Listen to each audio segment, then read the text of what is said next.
ਵਾਹਿਗੁਰੂ ਸਾਹਿਬ ਜੀ।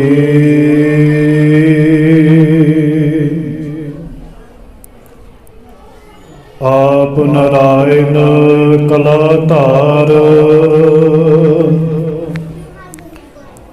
ਜਗ ਮੈਂ ਪਰਵਰਿਓ।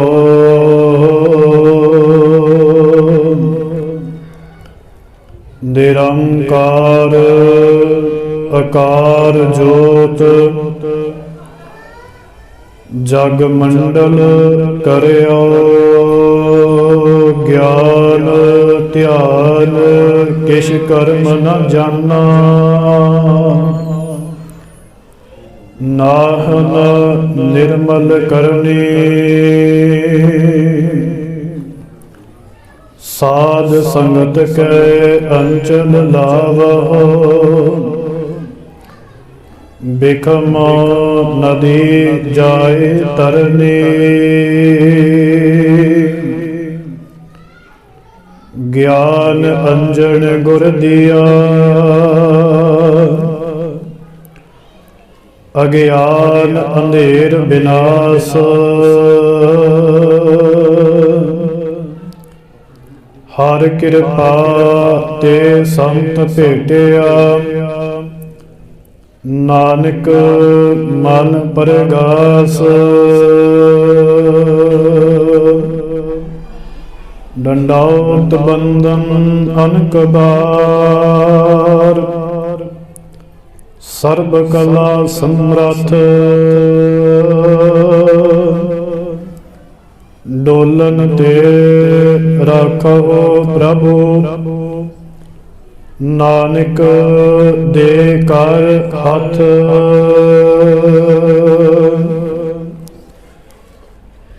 ਡੋਲਨ ਤੇ ਰਾਖੋ ਪ੍ਰਭੂ, ਨਾਨਕ ਦੇ ਕਰ ਹੱਥ।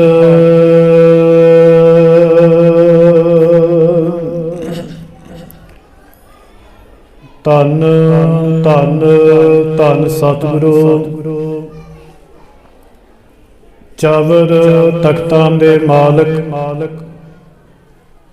ਖੰਡਾਂ ਬ੍ਰਹਮੰਡਾਂ ਦੇ ਮਾਲਕ, ਸ੍ਰਿਸ਼ਟੀ ਦੇ ਰਚਨਾਇਕ, ਗੁਰਤਾ ਗੱਦੀ ਤੇ ਸੁਭਾਏਮਾਨ, ਚਵਰ ਤਖਤਾਂ ਦੇ ਮਾਲਕ।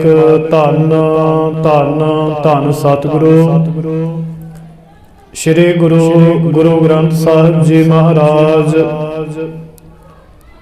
ਸਤਿਗੁਰੂ ਜੀਆਂ ਦੀ ਅਪਾਰ ਬਖਸ਼ਿਸ਼ ਰਹਿਮਤ ਹੋਈ ਹੈ। ਸਾਡੇ ਸਾਰੇ ਜੀਵਾਂ ਉੱਪਰ ਸਤਿਗੁਰੂ ਜੀਆਂ ਨੇ ਕਿਰਪਾ ਕੀਤੀ ਹੈ। ਪਰਸੋਂ ਰੋਜ਼ ਤੋਂ ਲੈ ਕਰਕੇ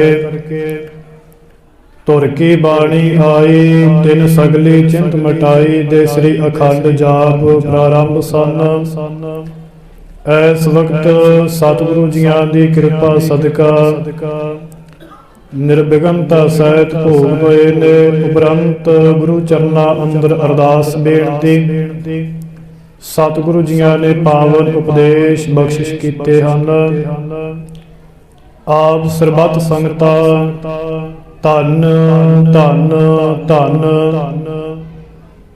ਧੰਨ ਗੁਰੂ ਨਾਨਕ ਦੇਵ ਮਹਾਰਾਜ ਜੀਆਂ ਦੇ ਆਗਮਨ ਪ੍ਰਕਾਸ਼ ਦਿਹਾੜੇ ਨੂੰ ਮੁੱਖ ਰੱਖਦਿਆਂ ਹੋਇਆਂ ਸਮੂਹ ਸੰਗਤ ਗੁਰੂ ਗ੍ਰੰਥ ਸਾਹਿਬ ਜੀ ਮਹਾਰਾਜ ਜੀਆਂ ਦੀ ਗੋਦ ਦਾ ਆਨੰਦ ਮਾਣ ਰਹੇ ਹੋ। ਸਤਿਗੁਰੂ ਜੀਆਂ ਨੇ ਕਿਰਪਾ ਕੀਤੀ ਹੈ। ਅੰਮ੍ਰਿਤ ਬਚਨ, ਅੰਮ੍ਰਿਤ ਬਾਣੀ, ਅਗੰਮ ਬਾਣੀ ਆਪਾਂ ਸਭਨਾਂ ਨੇ ਸਰਵਣ ਕੀਤੀ ਹੈ। ਆਓ ਕੁਝ ਥੋੜਾ ਟਾਈਮ ਵਾਸਤੇ ਆਪਣੀਆਂ ਮਨ ਚਿੱਤ ਬਿਰਤੀਆਂ ਨੂੰ ਕਰੋ ਜੀ ਇਕਾਗਰ।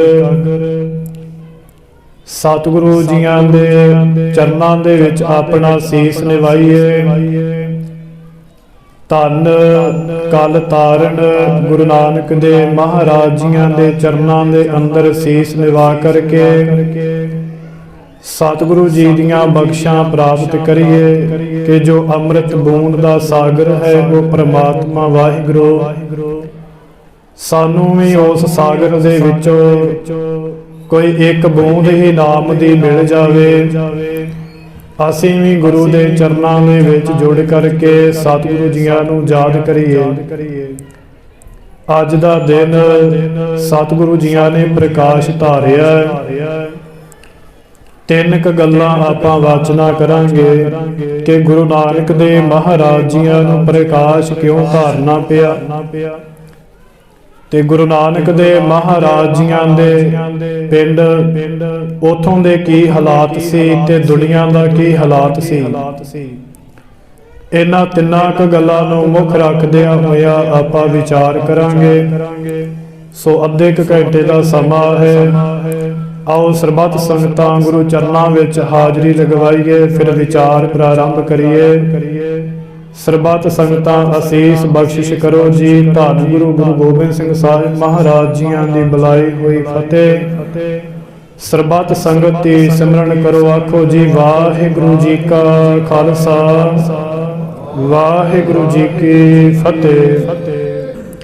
ਧੰਨ ਧੰਨ ਸਤਿਗੁਰੂ ਗੁਰੂ ਗ੍ਰੰਥ ਸਾਹਿਬ ਜੀ ਮਹਾਰਾਜ, ਗੁਰੂ ਨਾਨਕ ਦੇਵ ਸਾਹਿਬ ਜੀ ਮਹਾਰਾਜ ਆਪ ਹੀ ਕਿਰਪਾ ਕਰਨ ਸਾਡੇ ਜੀਵਾਂ ਉੱਪਰ।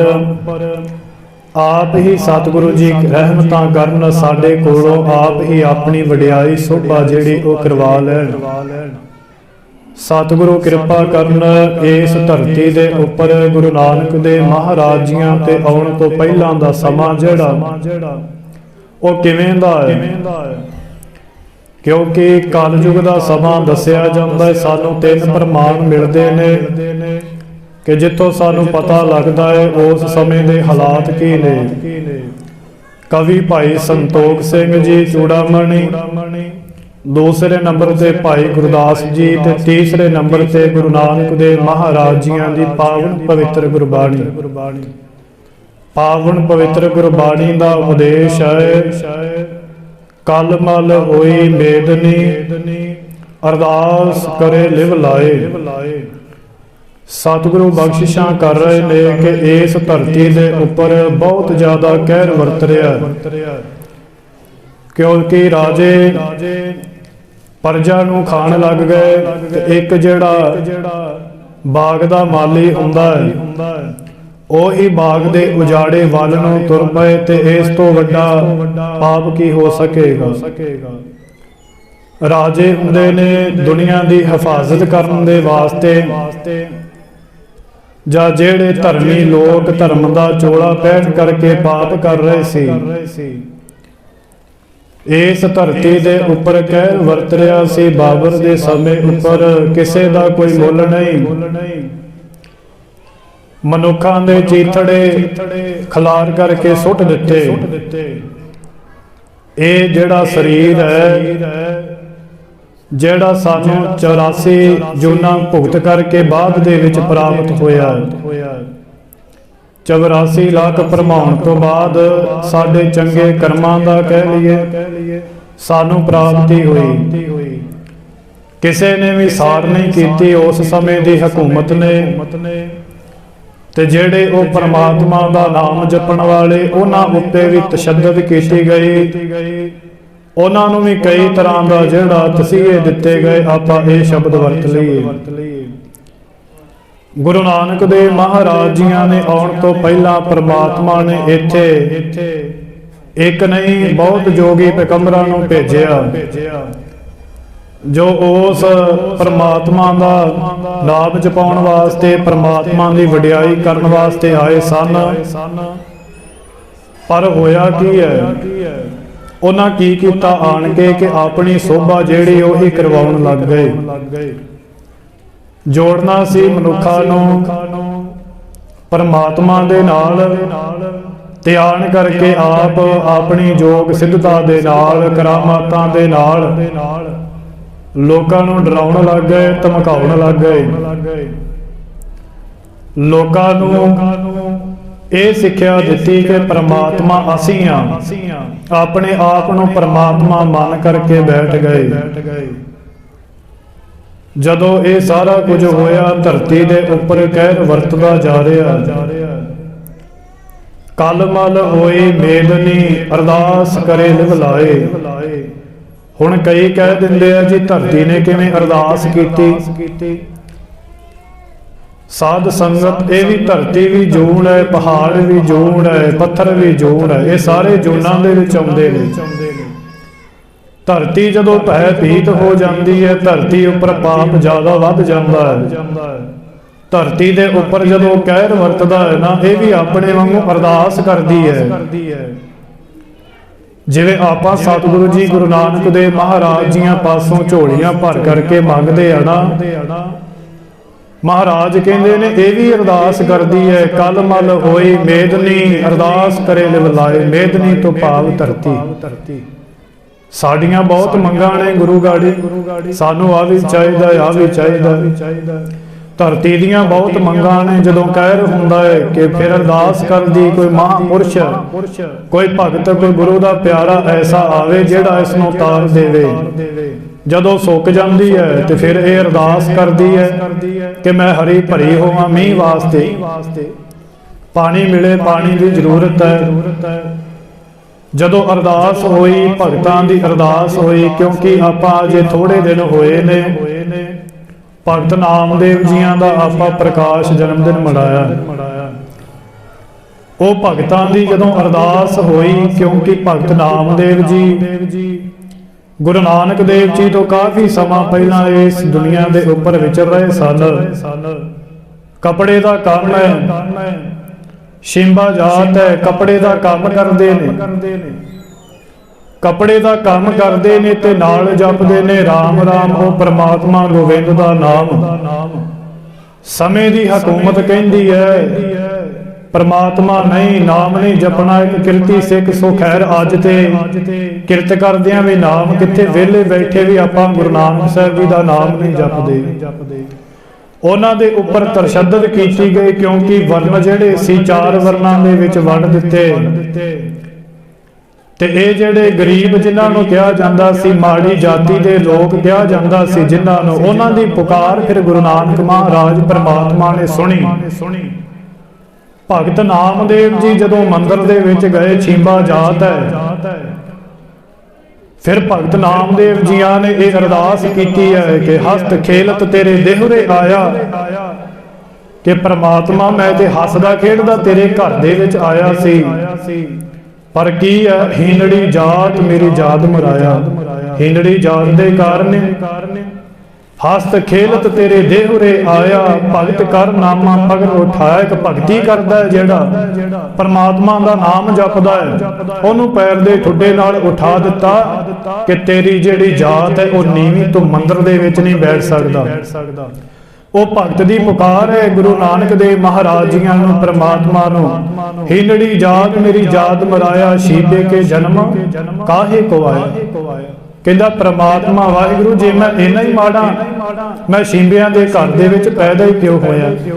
ਜੇ ਮੈਨੂੰ ਤੇਰੇ ਘਰ ਦੇ ਵਿੱਚੋਂ ਹੀ ਲੱਤਾਂ ਵੱਜਣੀਆਂ, ਜੇ ਤੇਰੇ ਘਰ ਦੇ ਵਿੱਚ ਵੀ ਮੈਨੂੰ ਨਾਮ ਨਹੀਂ ਜਪਣ ਦਿੱਤਾ ਜਾਂਦਾ ਤੇ ਮੇਰਾ ਫਿਰ ਜਨਮ ਹੀ ਕਾਹਦੇ ਵਾਸਤੇ ਹੋਇਆ। ਇਸੇ ਤਰ੍ਹਾਂ ਭਗਤ ਕਬੀਰ ਜੀ ਨਾਮ ਜਪਦੇ ਨੇ, ਪਰਮਾਤਮਾ ਦਾ ਆਪਣੀ ਕਿਰਤ ਕਰਦੇ ਨੇ।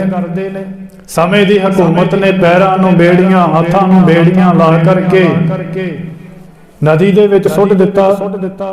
ਗੰਗ ਗੁਸਾਏ ਨ ਗਹਿਰ ਗੰਭੀਰ, ਜੰਜੀਰ ਬਾਂਧ ਕਰ ਖਰੇ ਕਬੀਰ। ਹਾਥੀ ਦੇ ਗਾੜੀ ਸੁੱਟ ਦਿੱਤਾ, ਜੰਜੀਰਾਂ ਵਿੱਚ ਪਕੜਿਆ। ਕੀ ਕਸੂਰ ਕੀ ਹੈ? ਆਪਣੀ ਕਿਰਤ ਕਰਦੇ, ਪਰਮਾਤਮਾ ਦਾ ਨਾਮ ਜਪਦੇ, ਇਸ ਤੋਂ ਵੱਡਾ ਹੋਰ ਕੋਈ ਕਸੂਰ ਨਹੀਂ।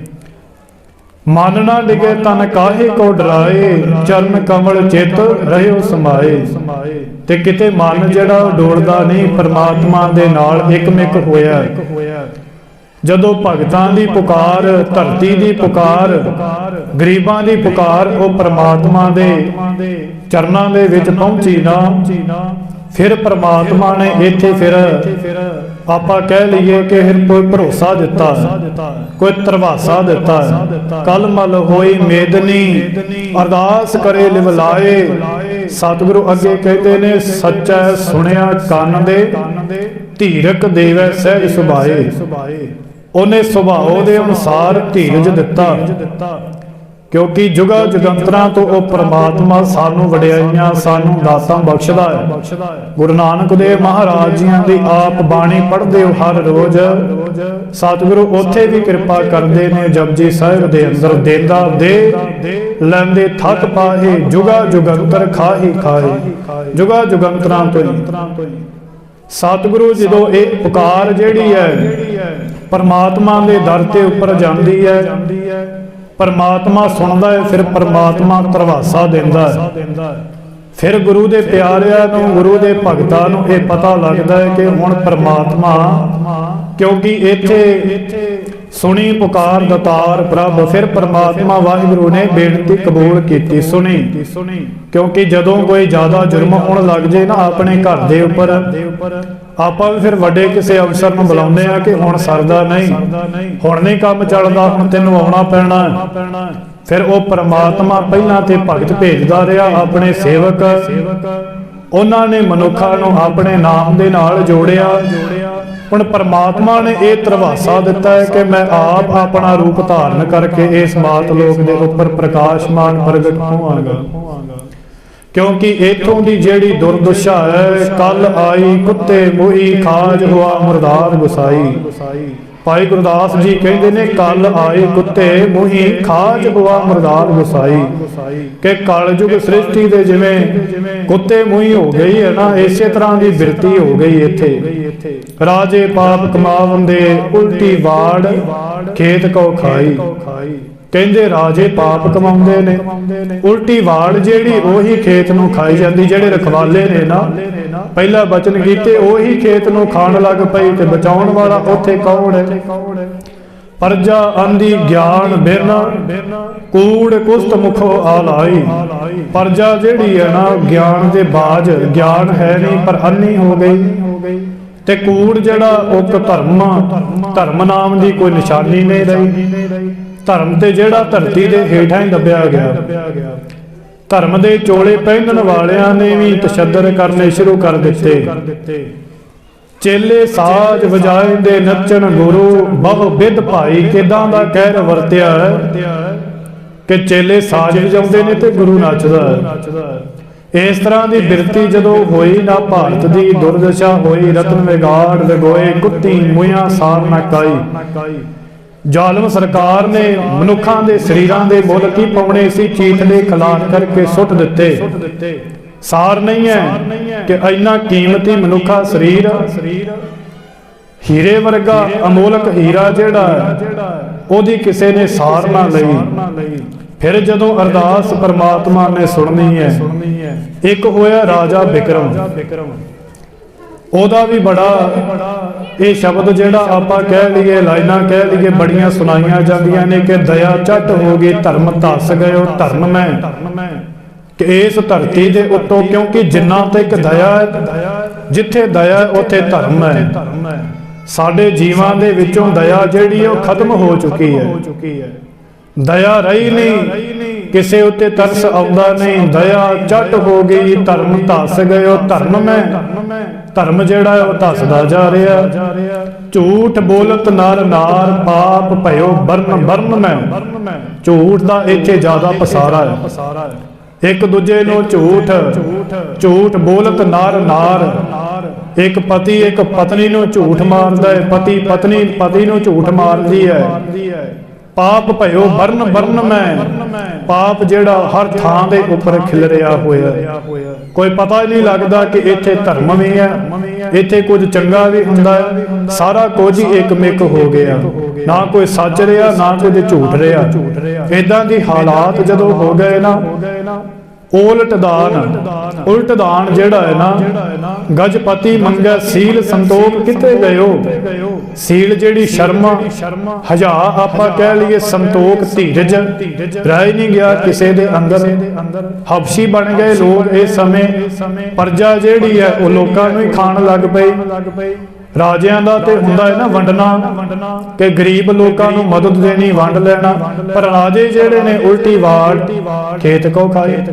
ਰਾਜੇ ਜਿਹੜੇ ਨੇ ਖਾਣ ਲੱਗ ਗਏ ਆਪਣੀ ਵਾੜ ਨੂੰ। ਸਤਿਗੁਰੂ ਗੁਰੂ ਨਾਨਕ ਦੇਵ ਮਹਾਰਾਜ ਜੀਆਂ ਨੇ ਜਦੋਂ ਇਹ ਪੁਕਾਰ ਸੁਣੀ ਕਿ ਉਲਟ ਦਾਨ ਗਜਪਤੀ ਮੰਗੈ, ਸੀਲ ਸੰਤੋਖ ਕਿਤੇ ਗਇਓ, ਬਿਤਾਲ ਕਹੈ ਸੁਣੋ ਬਿਕਰਮ, ਸੁਣੋ ਯਹੀ ਕਲਯੁਗ ਪ੍ਰਗਟ ਭਇਓ।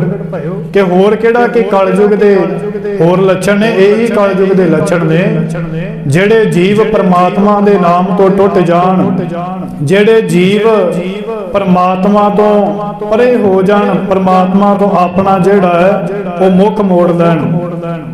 ਤੇ ਸਤਿਗੁਰੂ ਜੀ ਦੀ ਗੁਰਬਾਣੀ ਦਾ ਫਰਮਾਨ ਹੈ ਕਿ ਉਹ ਜਿਹੜੇ ਨੇ ਜੀਵ ਉਹ ਵੀ ਭਾਰ ਹੀ ਲੱਗਦੇ ਨੇ, ਫਿਰ ਧਰਤੀ ਦੇ ਉੱਪਰ ਉਹਨਾਂ ਦਾ ਵੀ ਫਿਰ ਭਾਰ ਲੱਗਣ ਲੱਗ ਜਾਂਦਾ ਹੈ, ਕਿਉਂਕਿ ਧਰਤੀ ਦੇ ਉੱਪਰ ਕਿਸੇ ਪਹਾੜਾਂ ਦਾ ਭਾਰ ਤੇ ਨਹੀਂ ਨਾ, ਪਸ਼ੂ ਪੰਛੀਆਂ ਦਾ ਭਾਰ ਨਹੀਂ, ਇਹ ਤੇ ਸਾਡਾ ਭਾਰ ਨਹੀਂ, ਇੰਨੇ ਜੀਵ ਜੰਤੂ ਨੇ, ਹੋਰ ਕਿਸੇ ਦਾ ਭਾਰ ਨਹੀਂ। ਭਾਰ ਕਿੰਨਾ ਲੋਕਾਂ ਦਾ ਹੈ। ਭਗਤ ਫਰੀਦ ਜੀ ਦਾ ਸ਼ਲੋਕ ਹੈ ਕਿ ਵਿਸਰਿਆ ਜਿਨ ਨਾਮ ਤੇ ਪੋਏ ਭਾਰ ਥੀਏ, ਜਿਨ੍ਹਾਂ ਨੂੰ ਪਰਮਾਤਮਾ ਦਾ ਨਾਮ ਵਿਸਰ ਗਿਆ, ਜਿਨ੍ਹਾਂ ਨੇ ਹਿਰਦੇ ਦੇ ਵਿੱਚੋਂ ਦਇਆ ਜਿਹੜੀ ਹੈ ਉਹ ਨਿਕਲ ਗਈ, ਸੰਤੋਖ ਰਹਿ ਨਹੀਂ ਗਿਆ, ਉਹ ਧਰਤੀ ਦੇ ਉੱਪਰ ਭਾਰ ਬਣ ਕੇ ਰਹਿ ਗਏ। ਧਰਤੀ ਨੂੰ ਇਹ ਭਾਰ ਲੱਗਾ ਜਦੋਂ ਫਿਰ ਧਰਤੀ ਨੇ ਪੁਕਾਰ ਕੀਤੀ ਹੈ, ਫਿਰ ਪਰਮਾਤਮਾ ਨੇ ਅਰਜ਼ੋਈ ਜਿਹੜੀ ਹੈ ਉਹ ਸੁਣੀ ਹੈ। ਧੰਨ ਗੁਰੂ ਨਾਨਕ ਦੇਵ ਜੀਆਂ ਮਹਾਰਾਜ ਜੀਆਂ ਦੇ ਆਪਾਂ ਘਰ ਦਾ ਮਾਹੌਲ ਵਾਚੀਏ ਥੋੜਾ ਜਿਹਾ।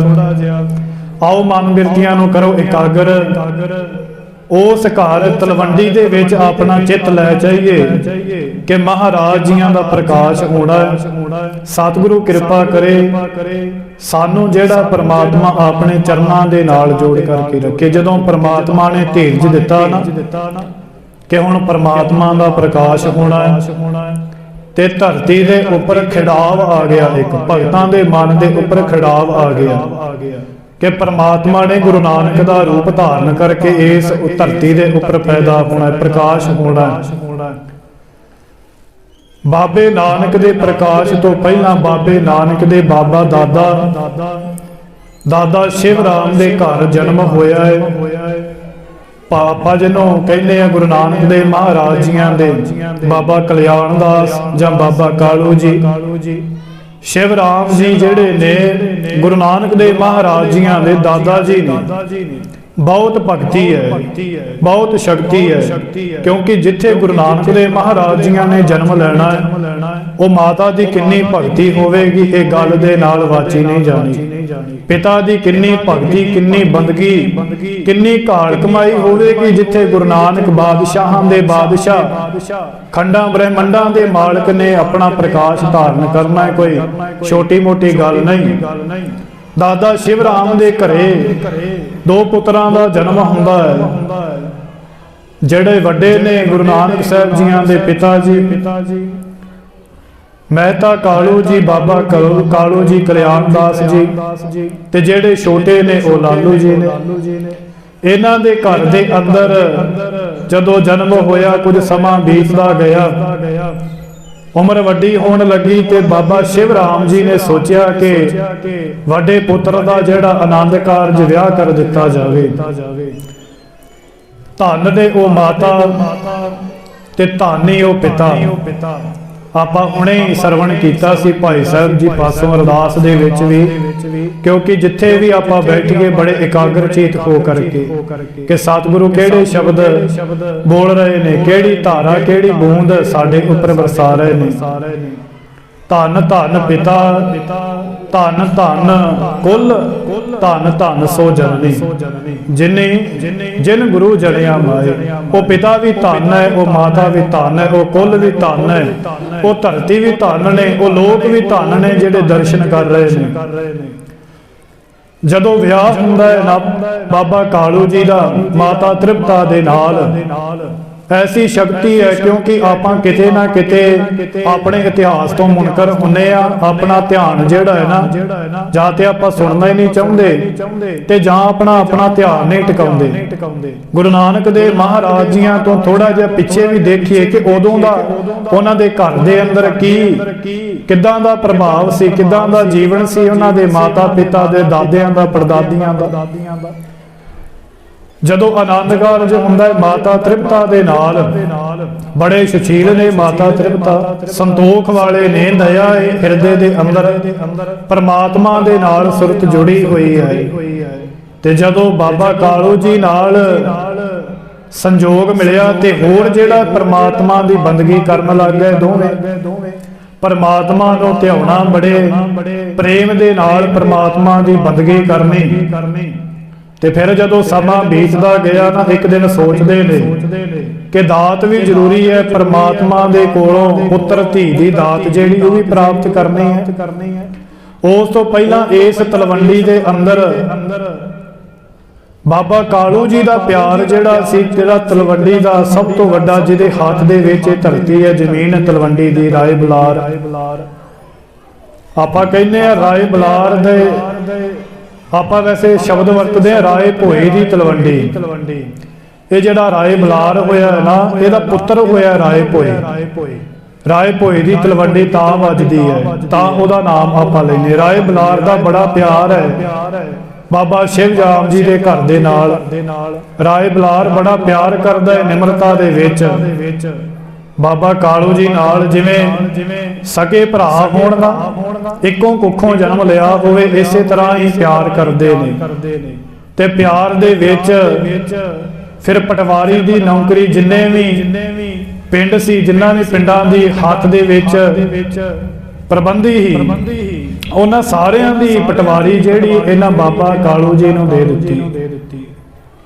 ਪਟਵਾਰੀ ਨੇ ਆਪਣੀ ਕਿਰਤ ਕਰਦੇ ਨੇ, ਨਾਮ ਜਪਦੇ ਨੇ ਉਸ ਪ੍ਰਮਾਤਮਾ ਦਾ। ਫਿਰ ਇੱਕ ਦਿਨ ਅਰਦਾਸ ਬੇਨਤੀ ਕੀਤੀ ਕਿ ਪ੍ਰਮਾਤਮਾ ਸਾਡੇ ਵੀ ਘਰ ਦੇ ਅੰਦਰ, ਸਾਡੀ ਵੀ ਕੁੱਖ ਨੂੰ ਭਾਗ ਲੱਗਣ। ਪਰਮਾਤਮਾ ਨੇ ਬਖਸ਼ਿਸ਼ ਕੀਤੀ ਗੁਰੂ ਨਾਨਕ ਦੇਵ ਮਹਾਰਾਜ ਜੀਆਂ ਦੇ ਪਿਤਾ ਦੇ ਘਰ ਦੇ ਅੰਦਰ, ਜਿਨ੍ਹਾਂ ਨੂੰ ਆਪਾਂ ਬੜੇ ਪਿਆਰ ਦੇ ਨਾਲ, ਸਤਿਕਾਰ ਦੇ ਨਾਲ ਉਹਨਾਂ ਦਾ ਨਾਮ ਲੈਨੇ, ਬੇਬੇ ਨਾਨਕੀ ਜੀ। ਬੇਬੇ ਨਾਨਕੀ ਜੀ ਦਾ ਪ੍ਰਕਾਸ਼ ਹੋਇਆ, ਜਨਮ ਹੋਇਆ। ਕਿਤੇ ਇਹ ਜਿਹੜੀਆਂ ਰੂਹਾਂ ਜਿਨ੍ਹਾਂ ਨੇ ਪ੍ਰਕਾਸ਼ ਧਾਰਨ ਕੀਤਾ ਹੈ, ਕਿਤੇ ਕੋਈ ਆਮ ਨਹੀਂ। ਬੇਬੇ ਨਾਨਕੀ ਬੇਸ਼ੱਕ ਪਰਮਾਤਮਾ ਗੁਰੂ ਨਾਨਕ ਦੇਵ ਮਹਾਰਾਜ ਜੀਆਂ ਤੋਂ 5 ਸਾਲ ਵੱਡੀ ਉਮਰ ਹੈ, ਸਰੀਰਕ ਤੌਰ ਤੇ ਮੈਂ ਲਫ਼ਜ਼ ਵਰਤਾਂਗਾ, ਪਰ ਜਿਹੜੀ ਸੁਰਤੀ ਹੈ, ਜਿਹੜੀ ਬਿਰਤੀ ਹੈ, ਉਹ ਪਰਮਾਤਮਾ ਦੇ ਨਾਲ ਇੱਕਮਿਕ ਛੋਟੇ ਹੁੰਦਿਆਂ ਤੋਂ ਹੀ। ਪਰਮਾਤਮਾ ਦੇ ਘਰ ਕਿਸੇ ਵੀ ਚੀਜ਼ ਦਾ ਘਾਟਾ ਨਹੀਂ। ਆਪਾਂ ਕਹਿੰਦੇ ਆ ਜੀ ਅੱਜ ਸਾਡੇ ਬੱਚੇ ਕਿਉਂ ਵਿਗੜਦੇ ਜਾ ਰਹੇ, ਸਾਡੇ ਬੱਚੇ ਸਾਡੇ ਆਖੇ ਨਹੀਂ ਲੱਗਦੇ, ਕਿਉਂਕਿ ਮਾਤਾ ਪਿਤਾ ਦਾ ਫਰਜ਼ ਹੁੰਦਾ ਹੈ, ਮਾਤਾ ਪਿਤਾ ਦੇ ਜੀਵਨ ਦੇ ਅਨੁਭਵ ਕਰਦਾ ਹੈ ਕਿ ਉਹਨਾਂ ਦੇ ਬੱਚਿਆਂ ਦਾ ਜੀਵਨ ਕਿਵੇਂ ਦਾ ਹੋਣਾ ਹੈ। ਜੇਕਰ ਹਰ ਰੋਜ਼ ਪਰਮਾਤਮਾ ਦਾ ਨਾਮ ਜਪਦੇ ਨੇ ਉੱਠ ਕਰਕੇ ਅੰਮ੍ਰਿਤ ਵੇਲੇ, ਉਹਦਾ ਅਸਰ ਜਿਹੜਾ ਹੈ ਆਉਣ ਵਾਲੇ ਪੀੜ੍ਹੀ ਤੇ ਬੱਚਿਆਂ ਤੇ ਜ਼ਰੂਰ ਪੈਂਦਾ ਹੈ। ਤੇ ਜਿਨ੍ਹਾਂ ਨੇ ਭਗਤ ਬੰਦਗੀ ਕੀਤੀ ਹੈ, ਜਿਨ੍ਹਾਂ ਨੇ ਉਹ ਪ੍ਰਮਾਤਮਾ ਦਾ ਨਾਮ ਜਪਿਆ ਹੈ, ਫਿਰ ਉਹਨਾਂ ਦੀਆਂ ਮਾਵਾਂ ਦੀਆਂ ਕੁੱਖਾਂ ਦੇ ਵਿੱਚੋਂ ਹੀ ਭਗਤਾਂ ਨੇ ਜਨਮ ਲਿਆ ਹੈ, ਵੱਡੇ ਵੱਡੇ ਯੋਧਿਆਂ ਨੇ, ਗੁਰੂਆਂ ਨੇ ਜਨਮ ਲਿਆ ਹੈ। ਅੱਜ ਥੋੜੇ ਹਾਲਾਤ ਜਿਹੜੇ ਨੇ ਠੀਕ ਨਹੀਂ, ਤਾਂ ਕਰਕੇ ਸਾਡੇ ਬੱਚੇ ਜਿਹੜੇ ਨੇ ਉਹ ਵਿਗੜਦੇ ਜਾ ਰਹੇ ਨੇ। ਐਸੀ ਮਾਂ ਤ੍ਰਿਪਤਾ ਦੀ ਕੁੱਖ, ਪ੍ਰਮਾਤਮਾ ਦੇ ਨਾਲ ਮਾਂ ਤ੍ਰਿਪਤਾ ਦਾ ਜੋੜ ਮੇਲ, ਪ੍ਰਮਾਤਮਾ ਦੀ ਭਗਤ ਬੰਦਗੀ ਦੇ ਵਿੱਚ ਰਹਿਣਾ, ਉਸੇ ਤਰ੍ਹਾਂ ਦੀ ਅੱਗੇ ਧੀ ਬੇਬੇ ਨਾਨਕੀ। ਬੇਬੇ ਨਾਨਕੀ ਆਪਾਂ ਤਾਂ ਸ਼ਬਦ ਵਰਤਦੇ ਆ, ਤਾਂ ਨਾਮ ਇਤਿਹਾਸ ਦੇ ਵਿੱਚ ਆਉਂਦਾ ਹੈ ਕਿ ਬੇਬੇ ਨਾਨਕੀ ਦਾ ਜਿਹੜਾ ਜਨਮ ਹੈ ਉਹ ਨਾਨਕੇ ਘਰ ਦੇ ਵਿੱਚ ਹੋਇਆ ਹੈ। ਨਾਨਕੇ ਘਰ ਦੇ ਵਿੱਚ ਜਨਮ ਹੋਣ ਕਰਕੇ ਤਾਂ ਬੇਬੇ ਨਾਨਕੀ ਵੱਡੀ ਤਾਂ ਨਾਮ ਵਰਤਦੇ। ਇੱਕ ਉਦਾਹਰਨ ਬਾਅਦ ਦੇ ਵਿੱਚ 4.5 ਸਾਲ ਹੁੰਦੇ ਨੇ, ਬੇਬੇ ਨਾਨਕੀ ਜੀ ਇਸ ਧਰਤੀ ਦੇ ਉੱਪਰ 4.5 ਸਾਲ ਹੋ ਗਏ।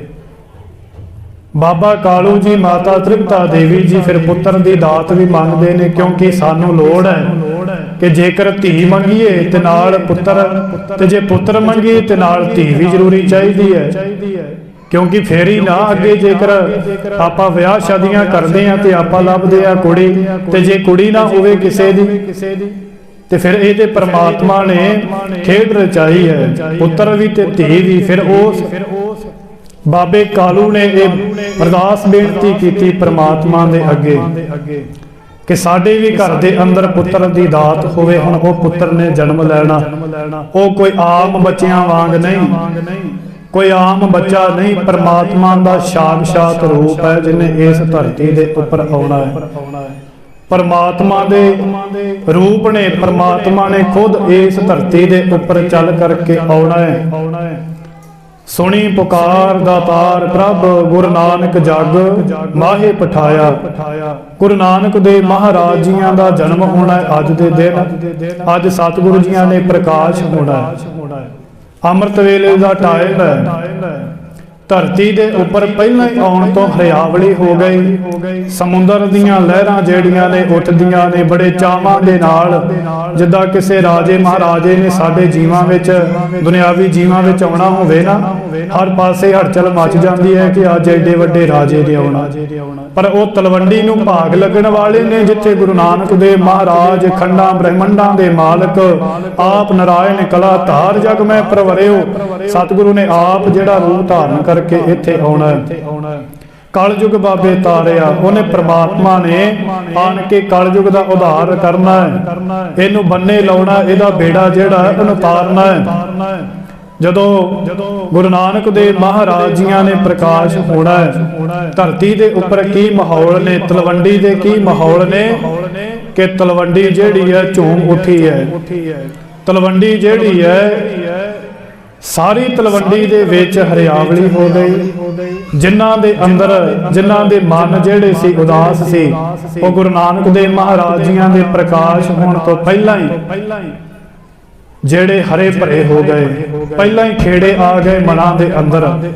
क्योंकि गुरु नानक देव महाराज जियां दे आउण तो पहला दा समा आपां पहला नहीं वाचिया है। ते हुण परमात्मा दा रूप, परमात्मा ने जदों इह धरती नूं धीरज दिता, ते परमात्मा जदों आप आ रहा इस धरती दे उपर, ते हरिया भरिया ते हरियाली ते सब जगह आवेगी। सा धरती पई हरियावली, जिथे मेरा सतगुर बैठा आए। वो धरती, वो थान जिहड़ा वो सुहावना हो जांदा है, जिथे परमात्मा वाहिगुरू जियां दे चरण पैंदे ने।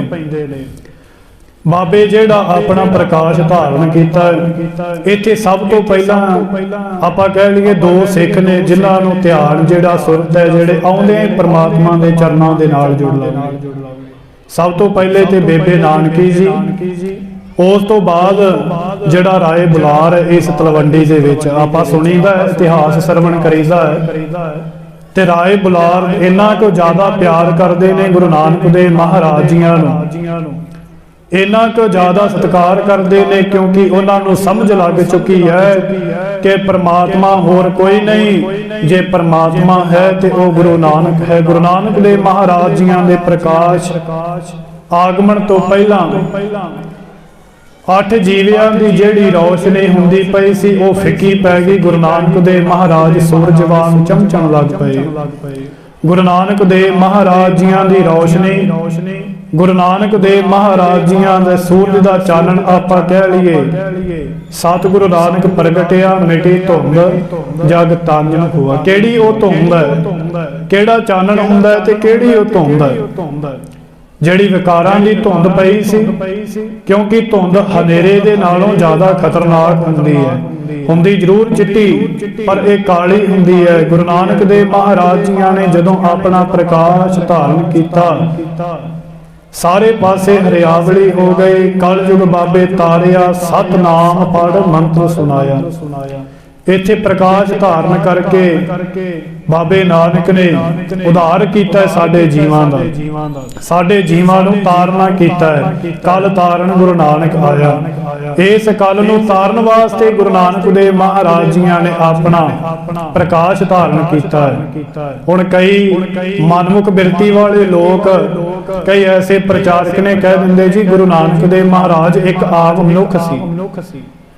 गुरु नानक देव महाराज एक आम सी, आपां उन्हां दे मगर नहीं लगना। आपां सतगुरु जी की गुरबाणी का ओट आसरा तक के विश्वास श्रद्धा, क्योंकि ये भी कलयुग के किते ना किते लक्षण ने कि आपां परमात्मा दे नालों दूर हो चुके हैं। परमात्मा दे उपर विश्वास नहीं रहा, परमात्मा दे उपर श्रद्धा नहीं रही। ये जिहड़े कारण ने बनते जा रहे हैं कि साडे जीवां दा विश्वास जिहड़ा है परमात्मा नालों, दया संतोख जिहड़ा साडों क्यों नहीं हुंदा, क्योंकि असीं टुट चुके हैं। परमात्मा का नाम जरूर लै लैंदे, पर वो तरवासा नहीं रहिंदा।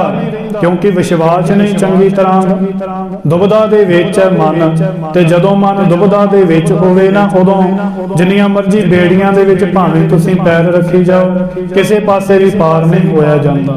ਜੇ ਤੇ ਉਹ ਗੁਰੂ ਨਾਨਕ ਦੀ ਬਾਹ ਫੜੀ ਹੋਵੇਗੀ, ਉਹਨੂੰ ਤਰਲਾ ਕੀਤਾ ਹੋਵੇਗਾ ਕਿ ਹੇ ਗੁਰੂ ਨਾਨਕ ਪਾਤਸ਼ਾਹ, ਸਾਡੀ ਬਾਹ ਫੜ, ਸਾਨੂੰ ਜੀਵਾਂ ਨੂੰ ਆਪਣੇ ਚਰਨਾਂ ਦੇ ਨਾਲ ਜੋੜ ਕਰਕੇ ਰੱਖ, ਫਿਰ ਤੇ ਅਸੀਂ ਜੀਵ ਜਿਹੜੇ ਆ ਉਹ ਬਚ ਜਾਵਾਂਗੇ ਇਹ ਸੰਸਾਰ ਸਮੁੰਦਰ ਤੋਂ, ਫਿਰ ਜਿਹੜਾ ਸਾਡਾ ਛੁਟਕਾਰਾ ਹੋ ਜਾਵੇਗਾ।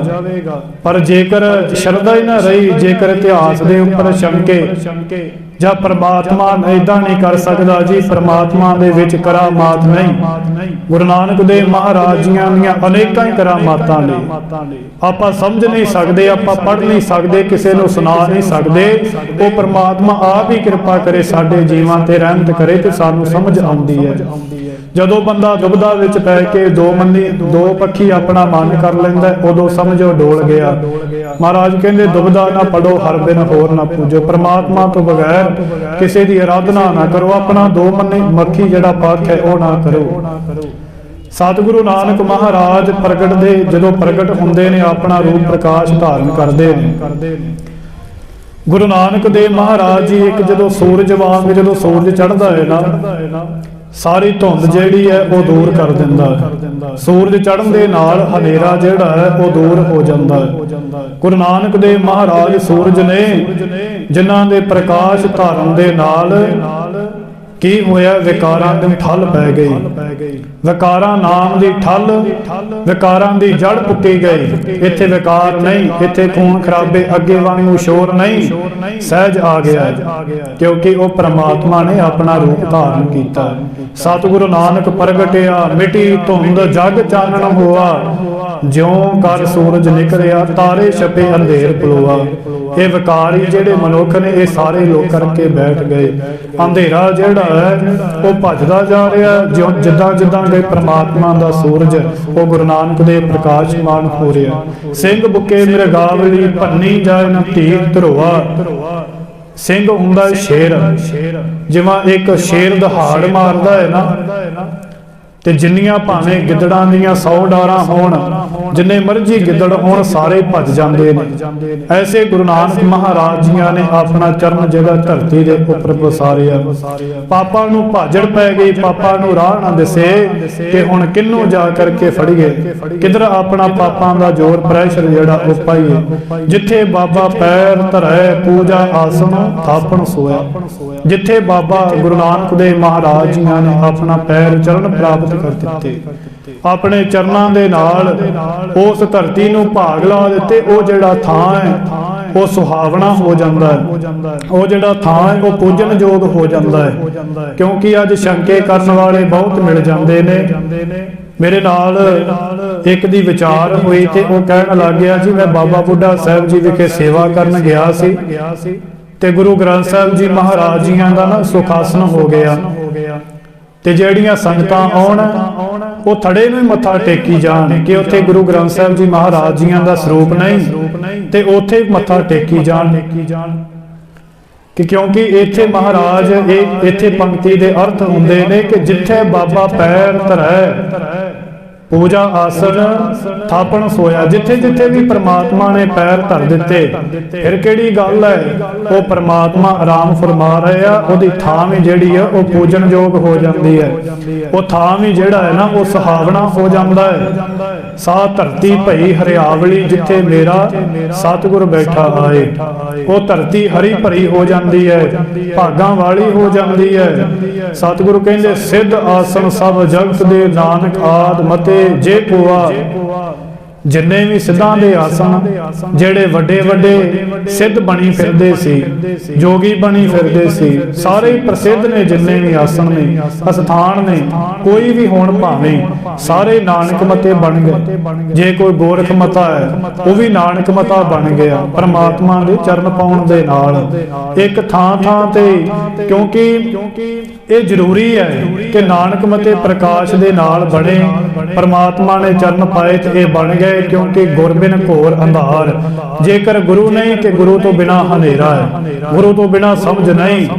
ਅਸੀਂ ਜੀਵ ਗੁਰੂ ਤੋਂ ਬਗੈਰ ਅੰਨ੍ਹਿਆਂ ਦੀ ਤਰ੍ਹਾਂ ਹੈ। ਗੁਰ ਬਿਨ ਘੋਰ ਅੰਧਾਰ, ਗੁਰੂ ਤੋਂ ਬਿਨਾ ਘੋਰ ਅੰਧੇਰਾ ਏ। ਵਿਕਾਰਾਂ ਦਾ ਲਾ ਲਈਏ ਜਾਂ ਹੋਰ ਦੁਨਿਆਵੀ ਵਸਤੂਆਂ ਦਾ ਲਾ ਲਈਏ। ਸਿੱਧ ਆਸਨ ਸਭ ਜਗਤ ਦੇ, ਨਾਨਕ ਆਦ ਮਤੇ ਜੇ ਕੋਆ। ਇਹ ਸਾਰੇ ਥਾਂ ਜਿੰਨੇ ਮਰਜੀ ਨੇ ਉਹ ਗੁਰੂ ਦੇ ਨਾਨਕ ਦੇ ਨਾਮ ਦੇ ਨਾਲ ਬਣ ਗਏ। ਘਰ ਘਰ ਅੰਦਰ ਧਰਮਸਾਲ ਹੋਵੇ, ਕੀਰਤਨ ਸਦਾ ਵਿਸੋਆ। ਹਰ ਘਰ ਦੇ ਅੰਦਰ ਧਰਮਸਾਲ ਬਣ ਗਈ। ਉਹ ਪਰਮਾਤਮਾ ਦਾ ਨਾਮ ਜਪਣ ਲੱਗ ਗਏ, ਕੀਰਤ ਹੋਣ ਲੱਗ ਗਿਆ। ਸਦਾ ਹੀ ਜਿਹੜੇ ਖੇੜੇ ਨੇ ਮਨੁੱਖਾਂ ਦੇ ਉੱਪਰ, ਜੀਵਾਂ ਦੇ ਉੱਪਰ ਆਉਣ ਲੱਗ ਗਏ।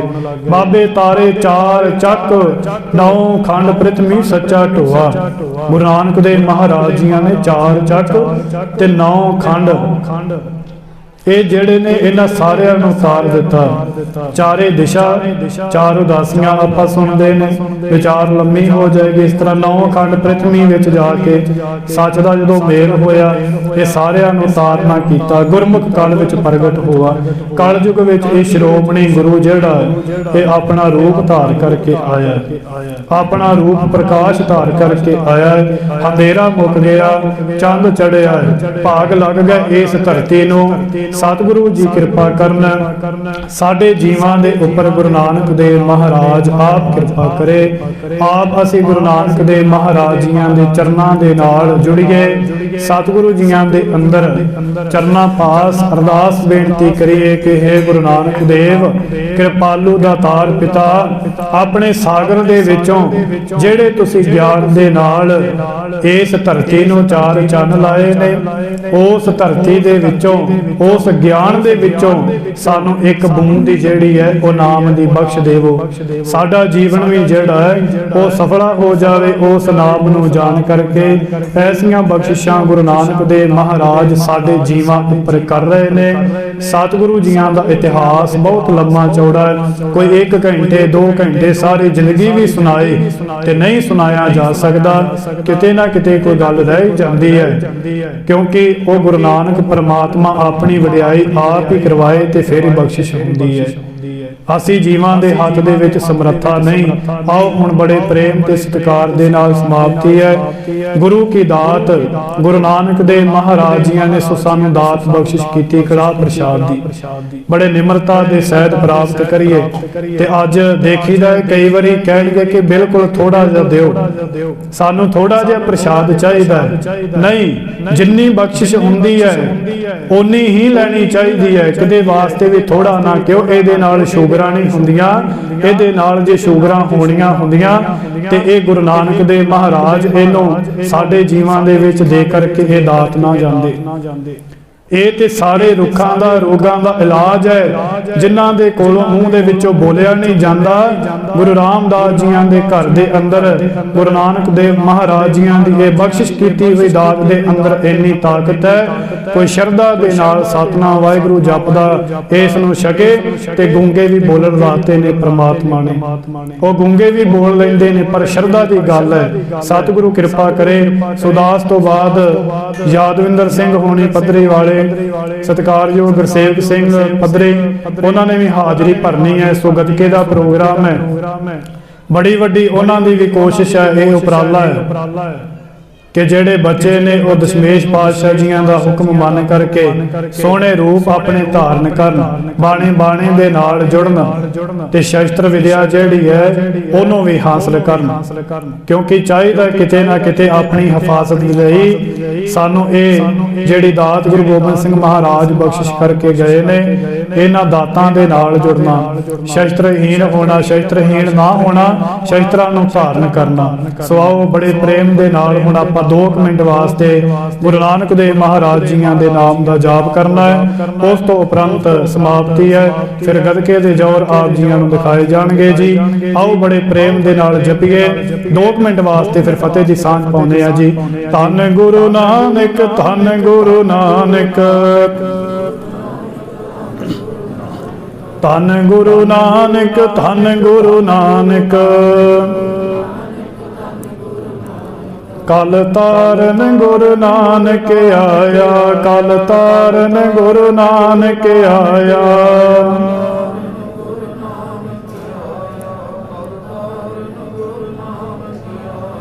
ਧੰਨ ਗੁਰੂ ਨਾਨਕ, ਧੰਨ ਗੁਰੂ ਨਾਨਕ, ਧੰਨ ਗੁਰੂ ਨਾਨਕ, ਧੰਨ ਗੁਰੂ ਨਾਨਕ।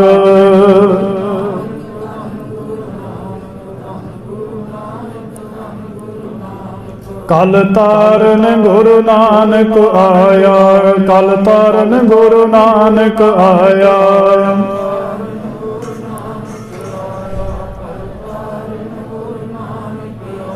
ਸਤਨਾਮ ਵਾਹਿਗੁਰੂ, ਸਤਨਾਮ ਵਾਹਿਗੁਰੂ।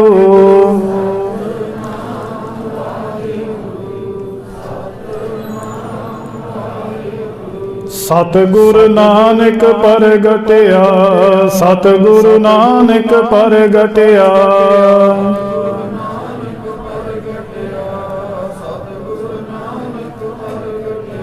ਮਿਟੀ ਧੁੰਦ ਜਗ ਚਾਨਣ ਹੋਆ, ਮਿਟੀ ਧੁੰਦ ਜਗ ਚਾਨਣ ਹੋਆ। ਕਰੋ ਜੀ ਜੀਵਨ ਸਫਲਾ ਕਰੋ 2 ਮਿੰਟ ਵਾਸਤੇ ਸਾਰੀ ਸੰਗਤ।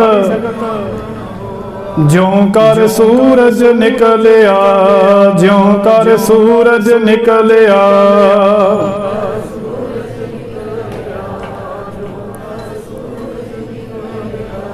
ਤਾਰੇ ਛਪ ਅੰਧੇਰ ਪਲੋਆ, ਤਾਰੇ ਛਪੇ ਅੰਧੇਰ ਪਲੋਆ।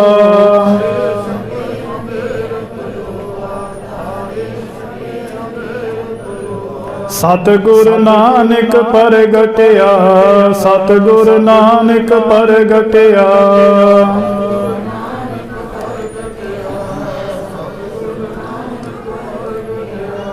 ਸਤਨਾਮ ਵਾਹਿਗੁਰੂ ਸਾਹਿਬ ਜੀ। ਆਓ ਬੜੇ ਪ੍ਰੇਮ ਦੇ ਨਾਲ ਫਤਿਹ ਦੀ ਸਾਂਝ ਕਰੀਏ, ਫਤਿਹ ਦਾ ਸਿਮਰਨ ਕਰੀਏ। ਸੋ ਯਾਦਵਿੰਦਰ ਸਿੰਘ ਹੁਣੀ ਪਹੁੰਚ ਚੁੱਕੇ ਨੇ। ਸੋ ਸਾਰੇ ਬੱਚਿਆਂ ਨੂੰ ਬੇਨਤੀ ਹੈ, ਸਾਰੀ ਸੰਗਤ ਨੂੰ ਬੇਨਤੀ ਹੈ, ਆਪਾਂ ਵੀ ਜ਼ੋਰ ਦੇਖ ਕੇ ਜਾਣੇ ਨੇ ਗੱਤਕੇ ਦੇ।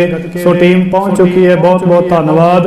ਆਓ ਗੁਰੂ ਗੋਬਿੰਦ ਸਿੰਘ ਮਹਾਰਾਜ ਜੀਆਂ ਦੀ ਬਖਸ਼ਿਸ਼ ਕੀਤੀ ਹੋਈ ਫਤਿਹ ਪ੍ਰਵਾਨ ਕਰੋ ਜੀ। ਗੱਜ ਕੇ ਸਾਰੀ ਸੰਗਤ ਹੀ ਜਵਾਬ ਦੇਣਾ, ਸਾਰੀ ਸੰਗਤ ਆਪਣੀ ਹਾਜ਼ਰੀ ਲਵਾਓ। ਆਖੋ ਜੀ ਵਾਹਿਗੁਰੂ ਜੀ ਕਾ ਖਾਲਸਾ, ਵਾਹਿਗੁਰੂ ਜੀ ਕੀ ਫਤਿਹ।